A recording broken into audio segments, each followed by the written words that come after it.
자꾸만 그 현 정부의 정책에 대해서 발목을 잡고 헛발질을 하는 모습들을 볼 수 있는데요. 파란 때타올과 녹색 때타올이 합해졌죠.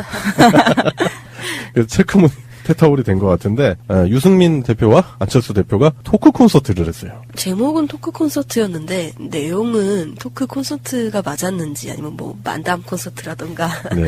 네. 커맨더머. 네, 그런 걸 떠올리게 하는 내용들이었죠. 그냥 기자회견 수준이었는데 질문 기회가 없는 기자회견을 네. 이제 토크쇼라고 얘기하고 싶었던 것 같아요. 그리고 예전에 안철수가 토크 콘서트 이런 거 많이 했었잖아요. 호각도서 나올 때? 그러니까 지지난 대선 즈음 해가지고 이제 정치 입문하기 전에 토크 콘서트 많이 하고 다녔잖아요. 그때 생각을 이렇게 불러 일으키려고 하는 건지 모르겠는데 토크 콘서트라고 해서 봤는데 내용은 솔직히 없었고 결국에는 근거 없는 비난과 본인들이 그거에 대해서 뭐 약간 솔루션이라고 얘기를 했었던 부분도 면밀하게 따져보면 유치하게 짝이 없었다라는 생각이 듭니다.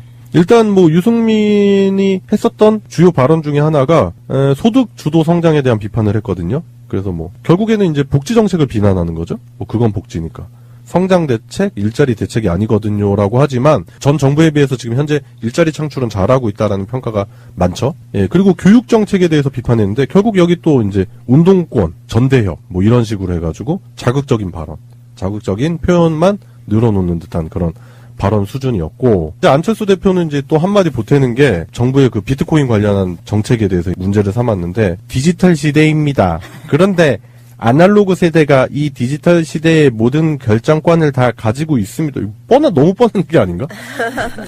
그럼 자기는 디지털 시대인가? 안철수 대표가 이제 본인이 이제 IT에 살짝 발톱만 살짝 담궜다고 생각하면 되는데. 발톱만 담궜대. 그러니까 그런 입장에서 이제 얘기를 한 것 같은데. 네. 비트코인을 선두로 한 코인 시장이 있잖아요. 네네. 그 코인들을 정부에서 규제를 이제 하는 거에 대해서 비판을 했는데 아까 말씀드렸다시피 뭔가 경제에 대한 거를 모른다는 식으로 이제 덮어가려는 그런 것도 있지만은 네. 그런 얘기가 있더라고요. 대선 때 캠프를 운영했잖아요. 네. 그 캠프에 있던 사람 중에 유력한 사람이 비트코인 거래소를 가지고 있고 이권이 깊숙이 개입해 있는 사람이 있다고 그러더라고요. 그런 입장에서는 당연히 이익을 이제 대변하는 발언이 되기 때문에 네. 좀 약간 이게 문제가 될 수 있을 것 같아요. 근데 다들 이 두 사람이 한 발언들을 보면 이게 무슨 토크 콘서트인지 잘 모를 것 같은데 이거 이름이 청년이 미래다더라고요. 근데 네, 저는 몰랐어요. 청년이 미래다라는 토크 콘서트에서 하신 얘기들을 지금 듣고 있습니다. 혹시 까먹으실까 봐요.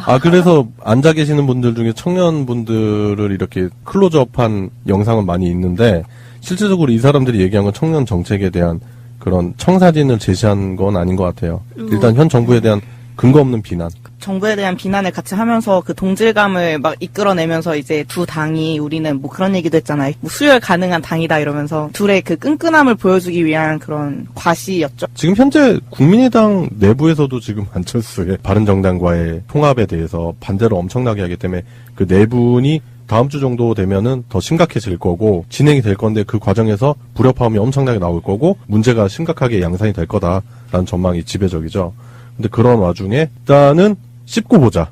일단은 뜯어놓고 보자. 뭐 그런 심보인 것 같고요. 외부에 적이 누군지를 명확하게 밝혀놔야지 네. 그럼요. 내부 사람들이 분열을 더 안 할 테니까요. 네. 그런 걸 노리는 거겠죠. 그리고 이런 식으로 유승민과 안철수의 크로스 그런 부분도 있었고 빠질 수 없죠. 홍준표 얘기를 해볼 건데 평창 올림픽에 관련된 말도 안 되는 주장을 많이 펼치고 있죠. 평창 올림픽에 관해서 종북 프레임을 씌우는 듯한 그런 모습을 보여준 이야기가 있는데 그런 게 많죠, 근데. 북한이랑 자꾸 그걸 덮어 씌우려고 하는 게 한반도기 문제가 일단 있고 네. 공동대표팀 얘기가 또 있고 논의하기 위한 사절단 얘기 그리고 문화 콘서트 같은 거 여는 그런 얘기 그런 것 때문에 지금 북한한테 자꾸만 잘해주려고 한다 몰아준다 그런 쪽으로 자꾸 몰아가고 있는데 당연히 북한한테 그런 걸 챙겨줄 수밖에 없는 입장인 게 북한이랑 지금 우리가 계속 대척 관계에서 있었다가 정권이 바뀐 뒤에도 그게 한 번은 수그러들지 않았는데 이런 논의를 하자고 북한이 태도를 바꿨기 때문에 평화를 그래도 같이 생각하는 입장에서는 보상을 줘야 하는 상황이거든요. 평양 올림픽이다. 이런 식으로 지금 평창 올림픽을 평화 올림픽으로 추진하려고 하는 현 정부와 여권에 대한 그런 노력 자체를 왜곡시키고 있는 거거든요. 그리고 남북 정치쇼다 이런 식으로 얘기를 하고 평창올림픽 참가를 위장평화로 바라보면서 분명히 김정은이 뒤로 딴짓을 하면서 우리를 기만할 것이다 이런 식으로 자유한국당이 계속 몰아가고 있어요. 네, 자기들이 하는 수법인데. 그거는. 네. 그러면서 재밌는 건 이제 예전 대통령들 중에서 김대중 전 대통령, 뭐 노무현 전 대통령 그분들의 통일을 위한 행보들을 다 이제 또 같이 후려치게 하려고 하는 거죠. 그럼요. 네. 한반도기 같은 경우도 벌써 9번이나 사용된 거를 또 딴지를 걸어요. 이거 진짜 와서. 쓸 때마다 계속 딴지 걸고. 그러니까 그 사람들이 막 깃발이라든지 뭐 이런 거 내세우는 논리가 너무 저열해요. 네. 아니, 그리고 생각을 해봐요. 평창올림픽에서 김정은이 체제 선전을 한다고 쳐봐. 아니, 어느 나라가 지금 현재 김정은의 북한 정권에 체제 선전을 보고, 와, 저 나라 좋다. 우리도 북한처럼 말도 안 되는 소리입니다. 열리는 건 평창인데 굳이 그게 자랑이 될까 싶네요. 그렇죠. 네. 그리고 지금 그런 의도가 아니다라는 게 보이고 있는데 자꾸 이런 식으로 지금 현 정부의 발목만 잡으려고 하고 있고 발목을 잡기 위한 도구로서 자꾸 이데올로기를 동원을 하잖아요. 너무 캐캐묵은 이데올로기 프레임을 가지고 자꾸 국민들 기만하고 있는 거거든요. 최근에 그 태극기 관련해서 가짜 뉴스가 하나 떴었더라고요. 네. 그 평창 올림픽 안에서 경기장에 태극기를 반입 금지한다. 한반도기만 그 반입을 허용한다라는 가짜 뉴스가 있었대요. 아, 예. 그래서 이게 이거 그러면은 뭐 또 선전 체제 이용에 뭐 당하는 거 아니냐 뭐 이런 얘기도 있었더라고요. 근데 그런 가짜 뉴스를 대체 누가 퍼뜨리고 있는지 좀 그 뒤를 좀 살펴봐야 할 것 같더라고요. 또 여기다 말을 보탠 사람이 있어요. 이 사람은 또 빼놓을 수가 없는데 나경원이 IOC의 남북 단일팀 반대 서한을 발송을 했습니다. 나치의 베를린 올림픽을 연상시킬 만큼이라는 등의 얘기를 하고 있는데 아, 어디서 주워 들은 건 있어. 네, 내가 봤을 때 어디서 주워 들은 건 있는데, 그리고 1936년도 그 베를린 올림픽은 진짜로 나치가 그 자신들의 체제를 선전하기 위한 그런 올림픽이 됐었죠. 이게 시대가 어느 시대인데 이런 얘기를 하는지 잘 모르겠는데 네. 정권이 평창올림픽을 북한에 갖다 바칠 기세라고 얘기를 했네요. 어떻게 이런 생각을 할 수 있는지 진짜 신기한 것 같아요. 나경원이니까 가능하죠. 정말. 네. 체제 선전장이라고 표현을 한다면은 굳이 그거를 반대하고 싶진 않고요. 체제 선전은 맞죠. 북한의 그런 사회주의 정권을 체제 선전을 하는 게 아니고 평화라는 체제를 선전하는 거죠. 그렇죠. 일단 남북 분위기가 평화로 가고 있다라는 그런 분위기가 선전이 되겠죠. 네, 평화 체제의 선전이지 이게 네. 그 사람들이 생각하는 것처럼 뭐 적화 통일 체제의 선전은 아니잖아요. 거기다가 이제 여자 아이스하키 대표팀이 그 남북 단일팀을 함으로 해서 그 피해를 보고 있다 뭐 이런 식의 얘기들, 그런 얘기. 언제부터 지들이 그런 데까지 신경을 언제부터 신경 써줬다고. 써줬다고. 예, 그런 식으로 자꾸 그런 일들을 확대시키려고 하는, 침소봉대시키려고 하는 그런 부분도 보이고. 심지어 김성태 한국당 원내대표도 마식령 스키장 공동훈련 합의를 가지고 뭐 압제와 탄압의 상징을 평화의 상징으로 둔갑시키고 있다라는 식으로도 얘기를 했었죠. 네, 돈줄을 풀어주는 효과도 줄 수 있을 것이다라는 또 말도 안 되는 주장들을 하고 있고요. 그렇게 해서 경제가 풀리면요. 얼마나 좋을까. 네, 또라이 새끼 됐어요. 원래 올림픽이라는 게 네. 저는 생각하기로는 그러니까 운동 선수들이 되게 꿈꾸던 그런 경기일 수도 있지만 네. 한편으로는 그 국가의 국력을 보여주는 기회이기도 하잖아요. 네, 그리고 지금 그 국가가 그 시대 그때 어떤 기치를 가지고 있는지를 가장 명확히 보여줄 수 있는 기회라고도 생각을 하거든요. 네. 그래서 이번에 그런 국력을 평화적으로 어필할 수 있는 올림픽이라는 평화의 장에서 그 통일과 관련해서 평화의 움직임을 보이고 있는데 그걸 보고 지금 야당들은 우리 국력이 그렇게 강하고 우리 가치가 그렇게 괜찮다는 걸 보여주는 걸 막는 거예요. 네. 네. 오히려 국익에 위배되는 네, 그런 모습을 그렇죠. 보이는 거고, 그리고 이제 나경원이 주장하는 올림픽 헌장에 명시된 정치적 중립성을 뭐 훼손했다, 뭐 이제 위반했다, 뭐 이렇게 주장을 하는데 그거 자체로도 아예 말이 안 되는 거죠. 네. 오히려 자신들이 그 평창 올림픽을 가지고 정치적으로 이용하려고 하는 모습들을 많이 보이고 있죠. 예, 어차피 지방선거 전에 뭔가 이렇게 반전의 기회를 꾀하려고 하는 부분도 있고, 그리고 나경원이라는 사람을 잘 보면은 나경원이 예전에 했었던 그 국장이라는 지위를 얻게 된 결정적인 계기가 있었던 사건이 이명박의 BBK 그 광운대 동영상 사건이 있었잖아요. 거기서 당시 이제 대변인이었던 나경원이 했었던 발언, 주어가 없지 않느냐, 말도 안 되는 실드를 쳤잖아요. 그런 부분을 본다면 지금 현재 있는 MB에 대한 일종의 약간의 쉴드의 목적에 언행을 하고 있지 않나 그런 생각도 조심스럽게 해볼 수 있는 것 같아요.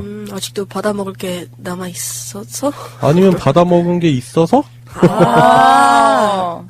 의리 그거네, 있다, 의리 있다. 그거네.